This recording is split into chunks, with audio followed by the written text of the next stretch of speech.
हिंगोलीत 19 फेब्रुवारी रोजी दरवर्षी मोठ्या उल्हासात आणि उत्साहामध्ये शिवजयंती पार पडते. खरं तर ह्या शिवजयंतीमध्ये वेगवेगळे उपक्रम राबवले जातात. दरवर्षीचा शिवजयंती सोहळा जो आहे तो मोठ्या उत्साहामध्ये पार पडते. मात्र यावर्षी जे आहे ते हिंगोलीमध्ये शिवजयंतीचं थोडंसं वेगळंपण आहे. हिंगोलीची शिवजयंती आहे ती सर्व शिवजयंतीचा पदभार जे आहे ते महिलांकडे आहे. असंच आपल्यासोबत आहेत शिवजयंती महोत्सवाचे अध्यक्ष श्री मुळेताई. सो मुळेताई, ताई काय सांगाल नेमकी यावर्षीची शिवजयंतीचं वेगळंपण काय आहे? शिवजयंतीमध्ये विशेष काय बघायला मिळणार आहे? सार्वजनिक शिवजयंती महोत्सव समिती यावेळेस महिलांच्या हाती म्हणजे जिजाऊ सावित्रीच्या लेकींच्या हाती आम्हाला सांभाळायला दिलेली आहे आणि एक नवीन आकर्षण म्हणून महिलांसाठी भरपूर कार्यक्रम आम्ही ठेवलेले आहे.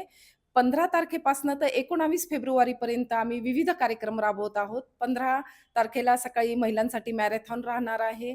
16ला लहान मुलांसाठी सामान्य ज्ञान स्पर्धा राहणार आहे. 17ला रयतेची प्रदर्शनी म्हणजे हिंगोली जिल्ह्यातील ज्या महिला आहेत ग्रामीण भागातील त्यांच्या बचत गटाची विक्री व्हावी म्हणून त्यांचे स्टॉल लागणार आहेत आणि त्यासोबतच आम्ही आनंद नगरीचं सुद्धा आम्ही येथे स्टॉल ठेवणार आहोत.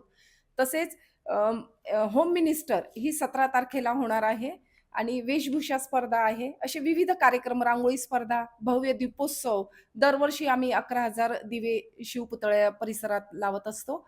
तर ह्यावेळेसची अशी आगळीवेगळी शिवजयंती महिलांसाठी विशेष म्हणून आहे. बरं. खरं तर त्यांनी सांगितलं की महिलांसाठी विशेष ही शिवजयंती आहे. ह्यापेक्षा अजून विशेष काय आहे महिलांसाठी शिवजयंतीच्या महोत्सवामध्ये पार पडणार आहे? दरवर्षीप्रमाणे आपण जे कार्यक्रम राबवत आलो सार्वजनिक शिवजयंतीवरती, तर आम्ही यावेळेस महिलांना शिवजयंतीचा अध्यक्ष म्हणायला सांगितलेलं आहे आम्ही. कारण की महिलांच्या हाती देऊन आम्हाला हे करायचं की सावित्रीच्या लेकी किती पुढे येऊ शकतात आणि त्यांना वाव मिळण्यासाठी, त्यांना महिलांना कुठेतरी स्थान मिळण्यासाठी, एक मंच मिळण्यासाठी आम्ही हा प्रयत्न यावर्षी करत आहोत. आणि दरवर्षीप्रमाणे आम्ही जसं ताईंनी सांगितले वेगवेगळे कार्यक्रम आम्ही इथं आयोजित केले आहेत. जसं मॅरेथॉन स्पर्धा असं ती फक्त महिलांसाठी आयोजित केली आहे आम्ही. आणि रयतेची प्रदर्शनी, बचत गट, होम मिनिस्टर हे सगळं महिलांसाठी जास्तीत जास्त प्रोग्राम आम्ही आयोजित केलेले आहेत या ठिकाणी. बरं. कुठेतरी महिला म्हणून आता शिवजयंतीचे अध्यक्ष असतील, सचिव असतील, उपाध्यक्ष सगळी समिती जी आहे ती महिलांची आहे.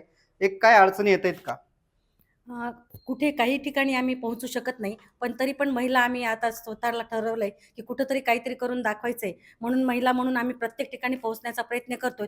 कुठे-कुठे आम्हाला प्रतिसाद मिळतोय, कुठे काही अडचणी आल्या, तरी आम्हाला आमचे अडचणी आम्ही सोडवण्याचा प्रयत्न करतो. शेवटी आम्हाला आमचं रयतेचा राजा आहे. शिवजयंती साजरी करायची म्हणजे आम्हाला उत्स्फूर्तपणे तो सण आमचा एक प्रकारे उत्सव आहे. तो आम्हाला साजरा नक्कीच करून दाखवायचा आहे. आणि एक आम्ही महिलांसाठी क्रिकेट पण ठेवलंय, जे आतापर्यंत पुरुषच क्रिकेट खेळतात असं निदर्शनास आल्यामुळं आम्ही महिलांना पुढे आणून क्रिकेटचा सुद्धा सामने ठेवलेले आहेत.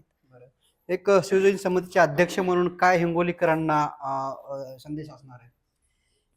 सार्वजनिक शिवजयंती म्हणजे जातीभेद न करता सर्व समाज बांधवांना जसं छत्रपती शिवाजी महाराजांनी 18 पगड जातीला घेऊन सर्व मावळे म्हणून गड किल्ले जिंकले, तसेच सार्वजनिक शिवजयंती ही सर्व जाती भेद न करता सर्व जाती धर्मातील लोकांना, महिलांना आम्ही पुढे आणत आहोत.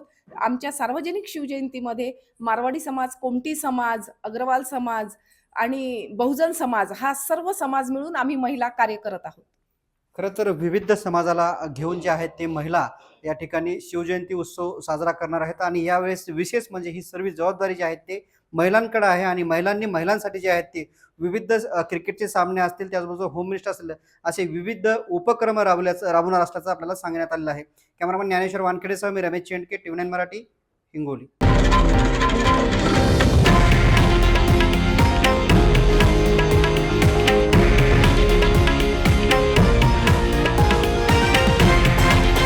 हे आहे देशातील नंबर 1 न्यूज नेटवर्क आणि आपण पाहत आहात TV9 मराठी, एकमेव.